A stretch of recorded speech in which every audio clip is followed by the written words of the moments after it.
Okay, class. Good afternoon. Okay, nice to meet you. So now, let we continue our study about English materials. Let me give you information about what will we discuss today. So today we will discuss about pronoun.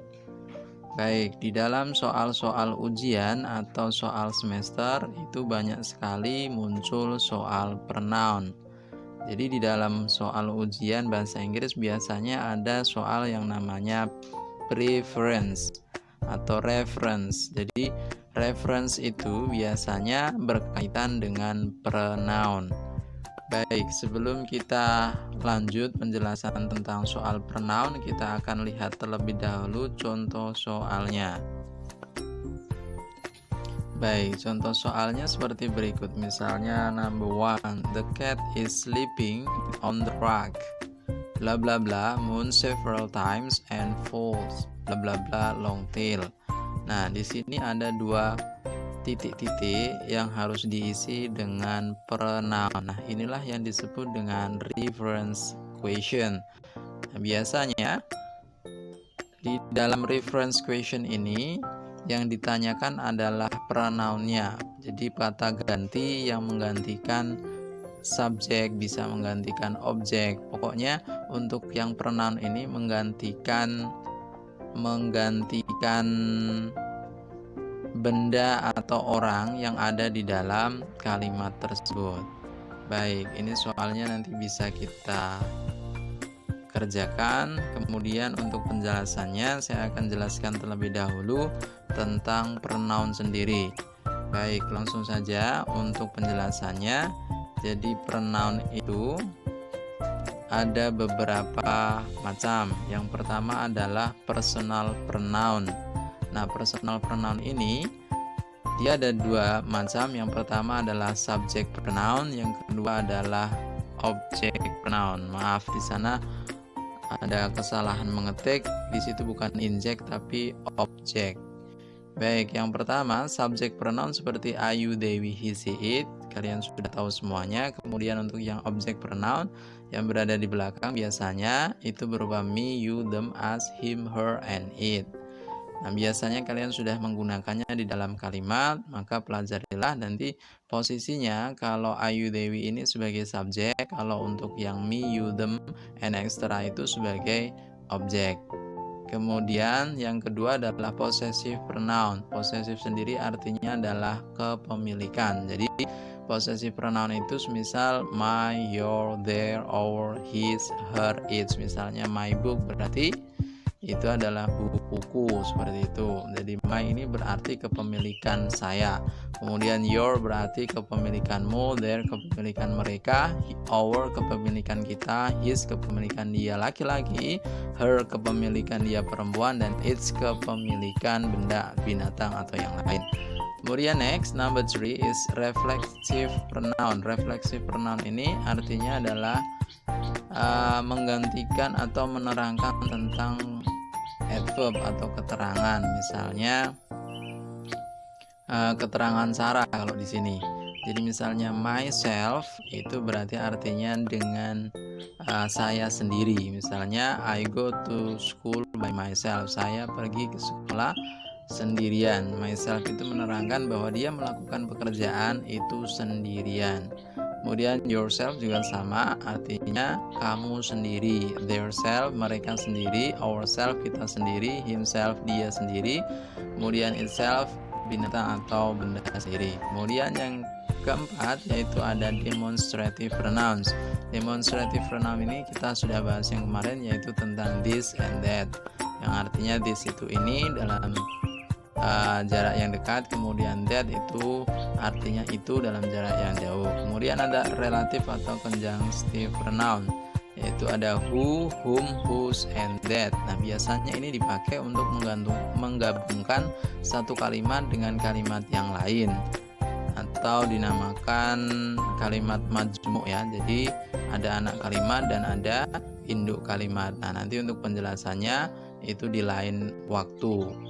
Jadi untuk who, whom, whose, that ini sendiri itu biasanya digunakan untuk adjective clause. Nah, nanti kita bahas di pertemuan berikutnya. Kemudian ada interrogative pronoun. Interrogative pronoun sendiri artinya adalah pronoun atau ganti yang digunakan untuk bertanya. Jadi ada WH question. Jadi what, where, when, why, who, how, and etc. Kemudian ada indefinite pronoun atau pronoun kata ganti yang belum jelas menggantikan apa. Jadi di sini disingkat atau menggunakan kata-kata seperti somebody, something, anything, and etc. Baik, itu adalah penjelasan tentang pronoun sendiri. Kita akan lanjut untuk contoh soalnya, untuk contoh kalimatnya. Baik, kalian bisa memperhatikan contoh kalimat berikut ini. Jadi Mr. Rizky visited friends in Baru, South Sulawesi. Kemudian ada setelah kalimat ini atau kalimat kedua, the second sentence, ada subject he. He visited Mr. and Miss Imam. Jadi he ini adalah pronoun, personal pronoun atau lebih fokusnya ke subject pronoun yang menggantikan Mr. Rifki. Jadi pronoun ini ada fungsinya adalah menggantikan kata benda. Yang di sini menggantikan kata benda menggantikan orang atau subjek Mr. Rifki. Kemudian next kalimat berikutnya, they invited him to their home for dinner. They ini menggantikan Mr. and Miss Imam. Jadi they kan mereka. Mereka itu berarti jamak lebih dari satu. Jadi menggantikan Mr. and Miss Imam. They invited him. Him ini adalah menggantikan ke Mr. Rifki to their home. Nah, their ini adalah possessive pronoun yang menggantikan kata mereka kepemilikan, yaitu their home for dinner. Kemudian he gave some seashells to the Imam children. He ini kembali ke Mr. Rifki lagi. Kemudian they asked him many questions about it. They ini kembali ke Mr. and Miss Imam. Him kembali ke Mr. Rifki. Kemudian many questions, beberapa pertanyaan about it. It ini kembali ke benda. Benda itu adalah seashellsnya. Kemudian especially about large black one. Kemudian the shells fascinated them. Them ini kembali ke Mr. and Miss Imam. Kemudian they look at it for a long time. They ini juga kembali ke Mr. and Miss Imam.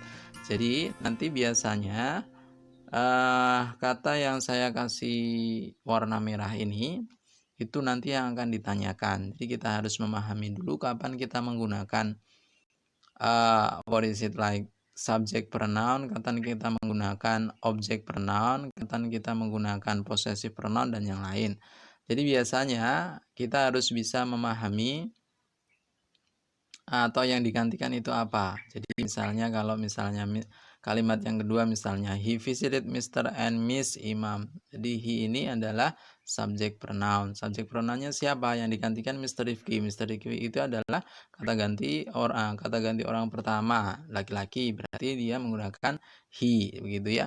Jadi yang pertama untuk mengerjakan soal reference atau tentang pronoun ini biasanya kita harus tahu yang digantikan atau benda yang digantikan itu apa dulu.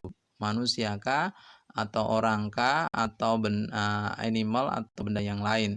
Kalau misalnya orang itu sebagai subjekkah atau sebagai objekkah atau sebagai kepemilikan. Jadi nanti untuk menjawabnya itu lebih tepat sasaran. Baik, itu untuk penjelasannya. Kemudian untuk mendalami penjelasan tentang pronoun, jadi kita langsung aplikasikan di dalam soalnya. Jadi kembali lagi kita ke soalnya.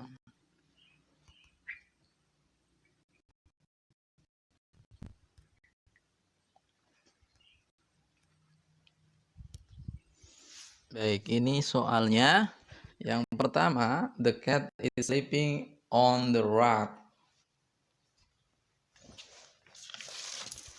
Nah, di situ ada titik ya. Jadi the cat is sleeping on the raft. Jadi kemudian bla bla bla moon several times and falls. Jadi setelah titik atau kalimat yang kedua, nah itu dia membutuhkan subjek pronoun. Subjek pronounnya siapa? Adalah the cat. The cat itu adalah binatang. Jadi karena dia binatang, berarti kita menggunakan untuk subjek pronounnya adalah it. Jadi it moans several times and falls. Begitu ya. Jadi untuk jawaban yang pertama ini kita menggunakan subjek pronoun berupa it karena dia menggantikan the cat begitu. Kemudian yang kedua, it means several times and falls. Nah, karena di situ sudah ada long tail. Long tail ini adalah benda. Berarti ini kepemilikan. Kepemilikannya siapa? Kepemilikan dari cat tadi. Berarti karena kepemilikan animal atau binatang, berarti kita menggunakannya its. ITS, its gitu ya. Karena yang digantikan adalah pronounnya possessive pronoun. Possessive pronounnya atau kepemilikan cat-nya tadi. Long tail itu artinya ekor yang panjang. Jadi ekornya siapa? Ekornya cat tadi. Jadi kita menggunakan its sebagai possessive pronoun di dalam jawaban yang kedua ini. Baik, untuk jawaban kedua, nomor 2, kemudian nomor 3, 4, dan 5 nanti bisa dikerjakan. Nanti saya tambahin untuk soalnya agar lebih memahami tentang pronoun atau soal-soal tentang reference ini. Baik, begitu saja untuk pertemuan kali ini. Thank you everybody for your attention and see you next time.